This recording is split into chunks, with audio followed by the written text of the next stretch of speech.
भारतीय सिनेमा के हर युग में हमें कुछ ऐसे अभिनेता देखने को मिले हैं जिन्हें फिल्मी पर्दे पर देखने भर से ही चेहरे पर एक मीठी सी मुस्कान आ जाती है और जब वो फिल्म में अपना संवाद बोलने लगते हैं तो हम जैसे सिनेमा प्रेमियों के लिए अपनी हंसी रोक पाना मुश्किल हो जाता है।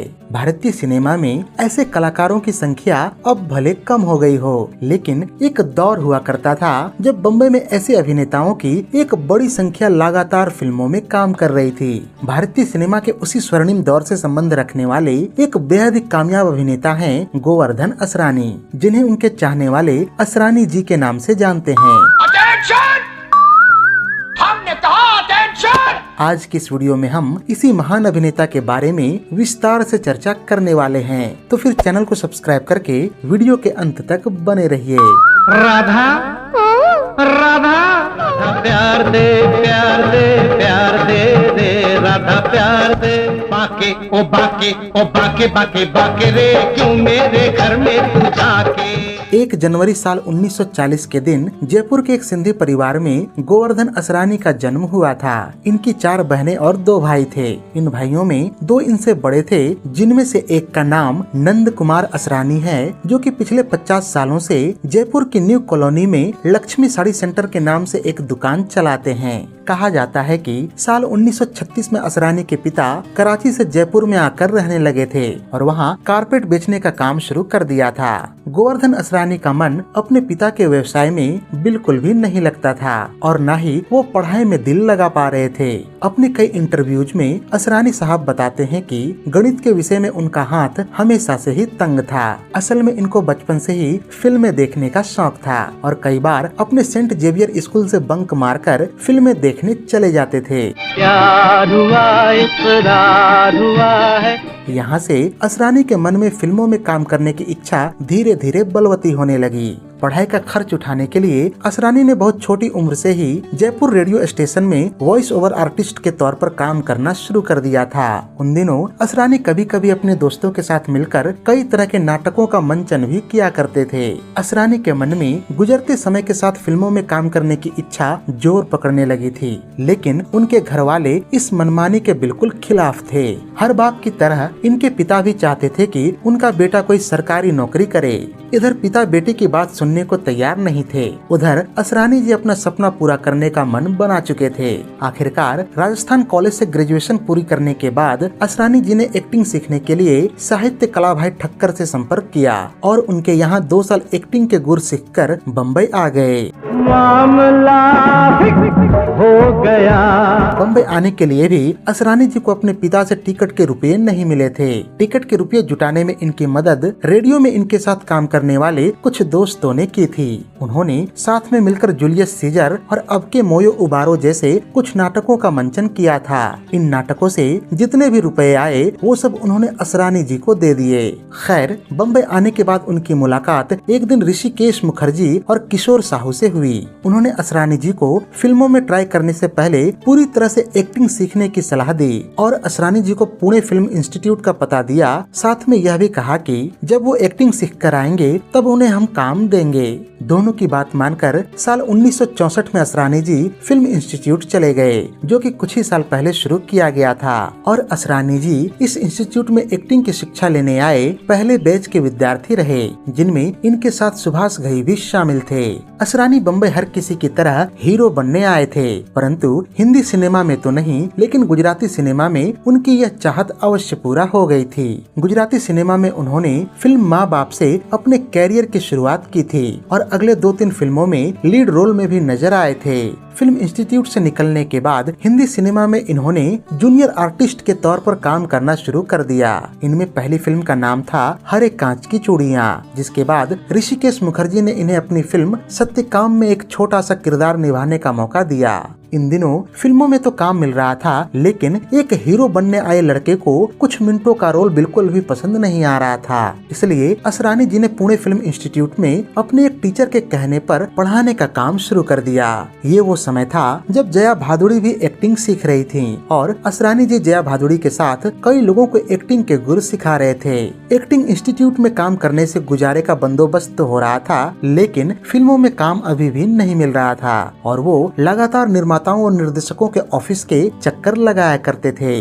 असरानी जी बताते हैं कि इस दौरान जब वो अपना काम दिखाकर लोगों से काम मांगते थे तो लोग कहते थे कि हीरो हमारे पास बहुत हैं, विलेन तुम लगते नहीं हो और कॉमेडी तुम्हारे बस की बात नहीं है। ऐसे जवाबों से नाराज असरानी जी इंस्टीट्यूट में ही अपने काम को जारी रखना ज्यादा उचित समझा। लेकिन इसी दौरान उनके पास फिल्म उमंग में काम करने का प्रस्ताव आया। इस फिल्म की एक खास बात यह थी कि इस फिल्म से 12 नए लड़कों को और इतनी ही नई लड़कियों को एक साथ लॉन्च किया जा रहा था। असरानी ने इस ऑफर को तुरंत ही हाँ कह दिया। इस तरह यह फिल्म एक अच्छे खासे रोल में असरानी जी की पहली हिंदी फिल्म बन गई थी। इस फिल्म की जब शूटिंग चल रही थी तब हिंदी फिल्म जगत में इसे लेकर ऐसी बातें होने लगी थी कि इस फिल्म से 12 हीरोज को एक साथ लॉन्च किया जा रहा है और ये बातें कई लोगों के लिए आने वाली चुनौती की तरह लग रही थी, क्योंकि इससे कई हीरोज को यह लगने लगा था कि यह फिल्म अगर हिट हो गई तो फिर उनका क्या होगा।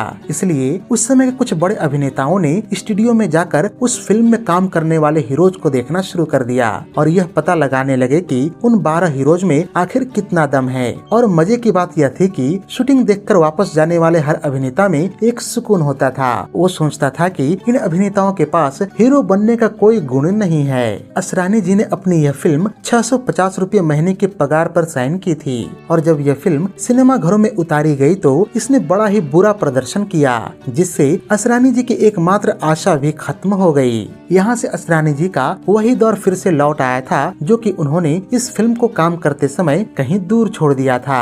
यानी असरानी जी का लोगों के सामने जाकर काम मांगने का सिलसिला फिर से शुरू हो गया। गौरतलब है कि ऋषिकेश मुखर्जी कभी कभार इनके इंस्टीट्यूट नए अभिनेताओं और अभिनेत्रियों की तलाश में आया करते थे और इसलिए असरानी जी से भी उनकी मुलाकात लगातार होती रहती थी। असरानी जी जब भी ऋषिदा से मिलते तो उन्हें अपनी फिल्म में कोई भी छोटा मोटा काम देने को कहते, तब ऋषिदा का जवाब होता कि हाँ, हमने तुम्हारा काम देखा है और कोई रोल होगा तो हम जरूर याद करेंगे। एक दिन ऋषिकेश मुखर्जी असरानी जी को ढूंढते हुए पुणे फिल्म इंस्टीट्यूट पहुँच गए और जब असरानी जी ने यह सुना कि ऋषिदा उन्हें ढूंढ रहे हैं तो वो दौड़े दौड़े उनके पास गए। उन्हें लगा कि आज शायद वह रोल ऋषिदा को मिल गया है जिसे वो निभा सकते हैं, लेकिन उनका यह सोचना बिल्कुल गलत था, क्योंकि ऋषिदा अपनी अगली फिल्म गुड्डी के लिए किसी हीरोइन की तलाश में आए थे और इस रोल के लिए उन्हें किसी ने जया भादुड़ी का नाम सुझाया था जो कि पुणे फिल्म इंस्टीट्यूट में एक्टिंग सीख रही थी। असरानी जी ने जया को बुलाया और ऋषिदा ने उन्हें ऑडिशन के लिए बम्बई आने को कह दिया। उस समय गुलजार साहब ऋषिदा के असिस्टेंट हुआ करते थे। उन्होंने असरानी जी का उदास चेहरा देखकर उन्हें बताया कि ऋषिदा अपनी अगली फिल्म गुड्डी पर काम कर रहे हैं और इसमें एक किरदार है जो कि आप कोशिश करें तो आपको मिल सकता है। इतना सुनते ही असरानी जी जया से पहले ही बम्बई पहुंच गए और उस किरदार के लिए ऋषिदा से गुजारिश करने लगे। ऋषिदा जो कि असरानी जी से प्यार करते थे, उन्होंने आखिरकार उनकी बात मान ली और गुड्डी फिल्म का वह किरदार असरानी जी को दे दिया, जो कि फिल्मों में काम करने के लिए शहर आता है और अंत में जूनियर आर्टिस्ट बनकर रह जाता है। इस किरदार ने असरानी जी के लिए हिंदी सिनेमा के दरवाजे खोल दिए। अब हर कोई उन्हें पहचानने लगा और यहाँ से उनका अद्भुत सिनेमा करियर शुरू हो गया था। इसके बाद गुलजार साहब ने अपनी डायरेक्टोरियल डेब्यू फिल्म मेरे अपने में असरानी जी को एक अच्छा खासा किरदार दिया, जिसमें इनके साथ विनोद खन्ना और शत्रुघ्न सिन्हा जैसे कई बड़े अभिनेताओं ने भी काम किया था।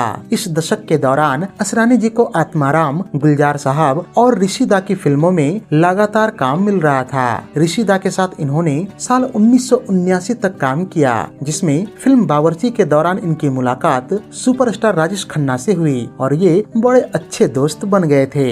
राजेश खन्ना और असरानी जी ने साथ में लगभग 25 फिल्मों में साल 1991 तक काम किया था, जिसमें ये राजेश खन्ना के दोस्त के रूप में नजर आते रहे थे। फिल्म गुड्डी से अपनी छात्रा जया भादुड़ी के साथ भी असरानी जी ने कई फिल्मों में काम किया और जब उनकी शादी अमिताभ बच्चन से हुई तो असरानी जी एक भाई के तौर पर शादी में शरीक हुए थे। साल 1973 में रमेश सिप्पी अपनी फिल्म शोले पर काम कर चुके थे, जिसमें एक जेलर के छोटे से किरदार के लिए उन्हें एक सशक्त अभिनेता की जरूरत थी जो कि अच्छी खासी कॉमेडी कर सके। इस किरदार को लेकर फिल्म के लेखक जोड़ी सलीम जावेद असरानी जी के पास पहुंचे और उनसे कहा कि यह किरदार फिल्म में भले ही मजाकिया हो, लेकिन इसकी इंस्पिरेशन हिटलर है और आपको भी उसी की तरह इस किरदार को निभाना होगा। जावेद अख्तर ने असरानी जी को द्वितीय विश्व युद्ध पर आधारित संबंधित एक किताब लाकर दी जिसमें हिटलर की कुछ फोटोज थी, जिसे देखकर असरानी साहब ने अपनी तैयारी शुरू कर दी। साथ ही इन्होंने चार्ली चैपलिन की फिल्म द ग्रेट डिक्टेटर से भी प्रेरणा ली। हिटलर की आवाज के लिए इनकी मदद पुणे फिल्म इंस्टीट्यूट से इनके एक टीचर ने की, जिन्होंने किसी और फिल्म इंस्टीट्यूट में हिटलर की रिकॉर्ड की हुई आवाज को सुना था। इस तरह शोले फिल्म का यह किरदार तैयार किया गया था, जिसे असरानी जी ने बेहतरीन ढंग से पर्दे पर उतारा था और आगे चलकर यह किरदार उनकी लंबे करियर में सबसे यादगार किरदार रही। कहा जाता है कि जब शोले फिल्म रिलीज हुई थी तब फिल्म की लेंथ को कम करने के लिए शुरू में इस किरदार को फिल्म से हटा दिया गया था, लेकिन फिल्म को मिल रहे ठंडे रिस्पांस को देखते हुए जब इस किरदार को फिल्म में जोड़कर सिनेमा घरों में पुनः प्रदर्शित किया गया तो असरानी जी की एक्टिंग ने लोगों को सिनेमा घरों तक आने के लिए मजबूर कर दिया था।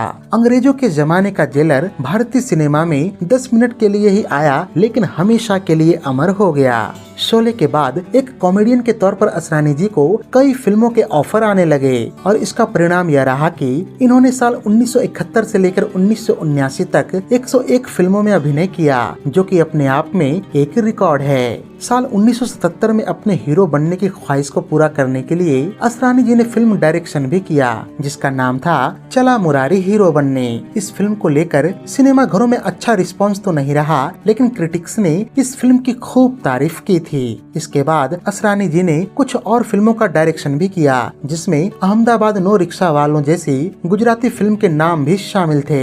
परंतु दुख की बात यह रही कि इन फिल्मों में से कोई भी फिल्म दर्शकों को पसंद नहीं आई, क्योंकि इनमें से अधिकांश फिल्मों में असरानी जी खुद मुख्य भूमिका निभाते नजर आते थे, जिसे दर्शक हजम नहीं कर पाए, क्योंकि उनके मन में असरानी जी की एक अलग ही छवि बन चुकी थी। इसी साल असरानी साहब पहली बार एक सीरियस किरदार निभाते नजर आए फिल्म खून पसीना में, और इस फिल्म से उन्होंने यह भी साबित कर दिया कि वो हर तरह का किरदार निभा सकते हैं। साल 1980 में असरानी जी के डायरेक्शन में बनी फिल्म हम नहीं सुधरेंगे भी आई। साथ में इस साल इन्होंने द बर्निंग ट्रेन में भी काम किया था। साल 1983 में हिम्मत वाला और साल 1985 में तेरी मेहरबानियां जैसी फिल्मों में असरानी साहब ने अपनी कला का बेजोड़ नमूना पेश किया था। असरानी जी जहां अभिनय की दुनिया में बेजोड़ हैं, तो वहीं दूसरी ओर उनकी आवाज भी शानदार है। साल 1977 में आई फिल्म आलाप से इन्होंने अपने गायन का जादू भी सबके सामने रखा, जिसके बाद अगले ही साल किशोर कुमार के साथ फिल्म फूल खिले हैं गुलशन गुलशन का गीत मोटर चली पम पम गाते नजर आए। 80 के दशक में असरानी जी के पिछले दशक से भी अधिक फिल्में आई थीं, लेकिन इसके बाद 90 का दशक आते आते इनको काम मिलना कम हो गया था, क्योंकि अब हीरो खुद ही अपनी फिल्मों में कॉमेडी करने लगे थे। असरानी जी के लिए 70 का दशक अवार्ड्स के मामले में भी शानदार रहा, जहां साल 1974 में आज की ताजा खबर और साल 1977 में बालिका वधू के लिए बेस्ट कॉमेडियन का फिल्म फेयर अवार्ड मिला था। 90 के दशक में इन्होंने सिर्फ 73 फिल्मों में काम किया, जिसमें से मुकाबला में इन्होंने कॉमेडी से अलग हटके भी अपने अभिनय का जलवा दिखाया था। अगले साल 1995 में आई फिल्म तकदीर वाला में असरानी साहब ने चित्रगुप्त का किरदार निभाया था, जिसके बाद इन्हें डेविड धवन और प्रियदर्शन की फिल्मों में अच्छे रोल मिलने लगे थे। नई सदी में प्रियदर्शन का साथ असरानी जी को लगातार मिलता रहा और इन्होंने प्रियदर्शन की लगभग सभी फिल्मों में बेहतरीन किरदार निभाए। साल 2000 के बाद असरानी जी ने दे दनादन, माला माल वीकली, गरम मसाला, बोल बच्चन और क्योंकि जैसी फिल्मों में शानदार प्रदर्शन किया। नए दौर में असरानी जी ने टीवी सीरियल की दुनिया में भी कदम रखा और पार्टनर्स नामक शो में ये डीजीपी की भूमिका निभाते नजर आए थे।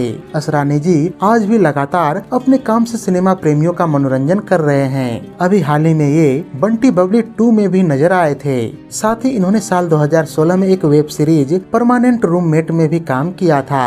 बात करें इनकी निजी जिंदगी के बारे में तो इन्होंने मंजू बंसल नामक एक अभिनेत्री से लव मैरिज की थी, जिनसे इनकी मुलाकात आज की ताजा खबर के दौरान सेट पर हुई थी। शादी के बाद इन दोनों ने सोना चांदी, जाने बहार और चोर सिपाही जैसी फिल्मों में काम किया था। असरानी जी के बेटे का नाम नवीन असरानी है, जो कि पेशे से एक दंत चिकित्सक हैं। तो ये थी बॉलीवुड फिल्मों के महान कॉमेडियन व चरित्र अभिनेता असरानी साहब पर हमारी एक विशेष प्रस्तुति। उम्मीद है कि यह वीडियो आपको बेहद ही पसंद आई होगी। अगर वीडियो पसंद आई हो तो इसे लाइक और शेयर भी कर दें तथा ऐसे ही दिलचस्प वीडियोस की नोटिफिकेशन पाने के लिए चैनल को सब्सक्राइब करके बेल आइकॉन में ऑल का बटन दबा दें। धन्यवाद।